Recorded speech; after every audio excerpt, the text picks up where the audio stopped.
voyez beaucoup de clichés sur des vidéos TikTok, sur des médias internationaux, en vous montrant des gratte-ciel, des belles vies, vous montrer comme si tout va bien en Chine ici.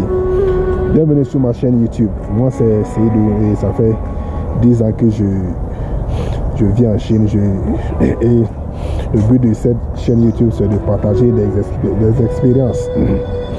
Il faut savoir que quand tu es un nouveau étudiant qui vient en Chine, il faut savoir que tu es dans un nouveau monde.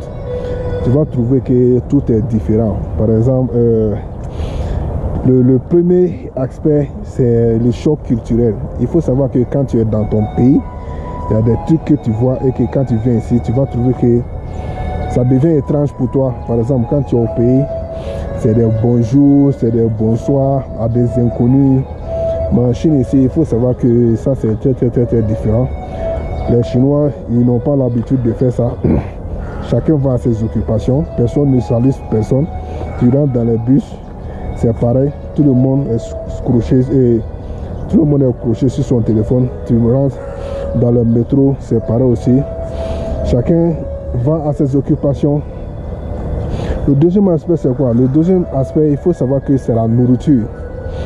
Quand tu vas en Chine, tu viens en Chine, le deuxième aspect que tu vas remarquer, c'est la nourriture. Tu vas voir que la manière dont les Chinois font leur nourriture et la manière dont les Africains font leur nourriture est très opposée, est diamétralement opposée. Par exemple, chez nous en Afrique, on a l'habitude de cuisiner dans une seule marmite la sauce où on met les ingrédients, la viande, l'huile, tomate, oignon, pâte d'arachide, tout, et on fait une sauce et on met sur le riz et on mange.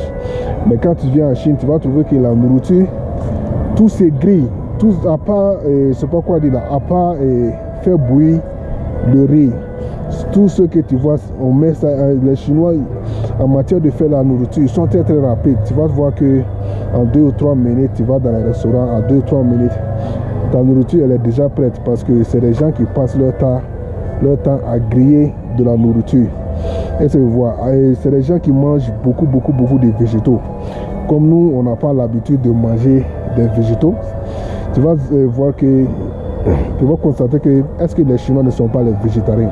Tellement il y a tellement de végétaux dans leur nourriture, que ce soit des choux, des légumes et plein d'autres végétaux que moi-même je ne connais pas le nom en français. Il y a une multitude de variétés concernant leur nourriture. Donc quand tu es nouveau et que la première fois de goûter à la nourriture chinoise, tu ne parviendras pas à manger ça. Si ton estomac rejette toutes sortes de trucs, tu vas rejeter ça automatiquement par des vomissements ou bien par des maux de ventre, ou bien souvent même tu commences à avoir la fièvre. Pour pouvoir s'adapter à manger de la nourriture chinoise, il faut que tu fais en Chine par exemple 1 année et que chaque fois toi-même tu décides d'aller manger à la cantine. Quand tu manges à la cantine, tu vas t'habituer. Généralement, tous les étrangers que je connais en Chine, c'est des gens qui préparent à la maison chez eux. Par exemple, tu vas trouver que tout ce dont tu mangeais au pays, tu peux les trouver ici. Je parle des ingrédients, je ne parle pas de la nourriture. Que quand toi-même tu peux préparer, toi-même tu fais ta nourriture et tu manges chez toi. Et il y a une ville qu'on appelle Guangzhou. Il y a des femmes africaines qui vendent des condiments provenant de l'Afrique. Donc tu peux passer ta commande à travers ces femmes-là et faire ta commande et toi-même tu prépares à la maison. Est-ce que vous voyez? Bon, troisième aspect, c'est les études. Il faut savoir que quand tu viens en Chine en tant qu'étudiant, la barrière de la langue est très difficile. Il faut savoir que la langue chinoise, c'est une langue qui est très difficile. Toi, étant étranger, si tu as un programme en anglais, ça, tant mieux. Mais si tu as un programme en chinois, tu vas devoir serrer les ceintures parce que ça ne sera pas facile. Premièrement, pourquoi ça ne sera pas facile? Parce que en première année, on va te faire apprendre la langue chinoise. Tu vas sur un cours de langue chinoise pendant une année.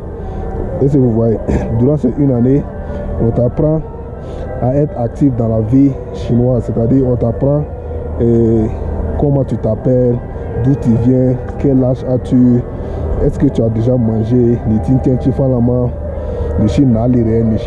ça c'est des questions basiques, on t'apprend à faire ça et on t'apprend aussi des grammaires. Au bout d'une année, même si c'est pas facile de parler franchement le chinois comme il se doit, mais tu peux t'en sortir et dans la vie courante, tu peux sortir, aller communiquer avec les Chinois. Est-ce que vous voyez? Tu peux communiquer avec les Chinois, mais si les Chinois commencent à parler très rapidement, tu te perds, tu n'arriveras plus à te repérer. Est-ce que tu vois? Donc, j'avais dit la langue et il y a les études aussi. Quand tu finis ta première année de langue, donc directement, tu commences ta filière. Donc, qu'est-ce qu'on fait? Ils ne vont pas aller te mettre avec des étudiants africains, par exemple. Si vous êtes tous des étudiants et que vous venez de différents pays, ils ne vont pas aller vous mettre ensemble pour que vous puissiez prendre des cours ensemble. Non, non, non. Par exemple, tu vas trouver que moi, je viens du Mali, il y a un gars qui vient du Sénégal, il y a un gars qui vient du Nigeria, il y a un gars qui vient du Togo. Pendant la langue, nous tous, on est dans la même salle, pour apprendre le chinois. Mais il faut savoir que quand cette année de langue finit, chacun va aller prendre des cours dans sa matière, dans sa filière plutôt. C'est-à-dire, dans ce cas, tu ne seras plus avec tes amis africains. Directement, on va te mettre avec des Chinois. Donc, tu vas aller prendre des cours avec des Chinois. Il faut dire que si ta matière, c'est le management, tu vas commencer à faire des cours en management avec des Chinois. Tu vas trouver que dans ta classe, tu es le seul noir africain. Essaie de voir. Tu es le seul noir africain, par exemple, comme étranger. Tu peux voir des Laotiens, des Thaïlandais, c'est-à-dire d'autres Asiatiques. Essaie de voir. Mais généralement, quand tu vas dans les classes avec les Chinois, c'est-à-dire les Chinois, ils sont réticents. Eux se disent que peut-être toi, tu ne comprends pas comment parler la langue chinoise. Donc, tu vas voir que personne ne va venir s'asseoir à côté de toi. Soit vous vous asseyez entre étrangers, soit tu t'assois seul. Est-ce que vous voyez? Personne ne va te montrer et personne ne va communiquer avec toi. Rien. Les Chinois, ils s'asseyent en chinois. Les étrangers, ils s'asseyent en étrangers. Si tu es tombé sur une classe et que tu es le seul étranger, tu seras le seul à s'asseoir. Personne ne va venir s'asseoir à côté de toi. Est-ce que vous voyez? Donc, généralement, même pendant les examens, c'est plus pire encore. Généralement, pendant les examens, tu vas trouver que les Chinois, ils vont mettre des places de devant pour des étrangers et eux-mêmes, ils vont aller s'asseoir au derrière. Par exemple, parce qu'ils savent que, il faut savoir que c'est des gens qui copient beaucoup. Ils utilisent leurs applications qu'on appelle Baidu, et qui est la même fonctionnalité que Google. Donc, qu'est-ce qu'ils font? Ils vont aller directement s'asseoir derrière pour copier toi. Donc, toi, tu dois aller devant. Qu'est-ce qu'ils font? Pendant la veille des examens, les Chinois, ils viennent tôt. Ou bien ils mettent le cahier pour le cahier prendre la place de devant.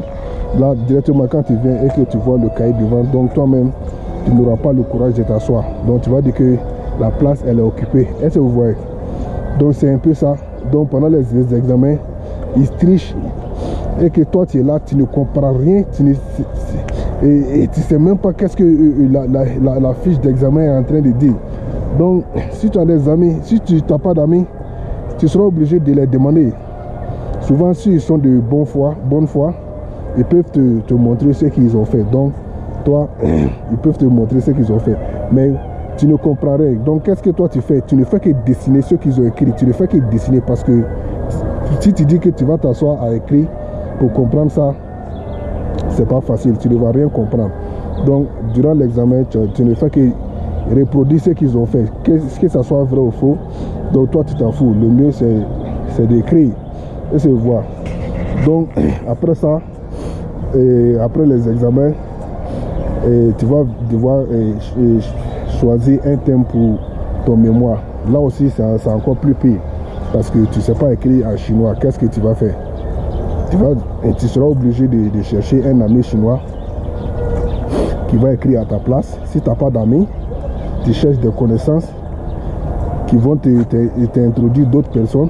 Et si ces connaissances-là ne sont pas de bonne foi, il faut savoir qu'ils peuvent écrire du charabia pour te donner. Et quand ton proviseur aperçoit ce que tu as écrit, directement il va dire que c'est, mais mon frère, c'est de n'importe quoi que tu es en train d'écrire là. Est-ce que vous voyez? Donc c'est un truc un peu ça. Donc c'est pour vous dire que la vie d'un étudiant étranger et d'un étudiant africain en Chine, c'est pas facile. En plus, tu as la nostalgie du pays. Pour des gens qui viennent faire la langue chinoise sur leur matière, il faut savoir que c'est 4 ans. Pour le bachelor même, souvent c'est 5 ans. Faire 5 ans sans aller au pays, franchement, la nostalgie, c'est pas facile. Mais si tu as les moyens, tu peux aller chaque congé. Il faut savoir que le système scolaire chinois est très différent du système scolaire français. Parce que nous, en Afrique, français plutôt, nous en Afrique, on fait le système scolaire français. Donc il y a de 9 mois durant toute l'année. Mais en Chine ici, c'est 4 mois. 4 mois d'études, 2 mois de congé, 4 mois d'études, 2 mois de congé. Est-ce que vous voyez? Donc, chaque fois, la nostalgie, ça fatigue des gens ici. Le billet d'avion, c'est très cher. Par exemple, quitter la Chine pour aller au Mali comme ça, ça va dans les 12 000 renminbi. Aller simple. Il faut voir, quand tu veux faire l'aller-retour, tu vas dans les 20 000 ou 22 000. Mais souvent, il y a des agences qui font des promotions qui facilitent la tâche aux étudiants de retourner dans leur pays. Est-ce que vous voyez? Donc je pense que nous sommes à la fin de la vidéo. Je vais devoir vous laisser et on se dit à la prochaine. Bye.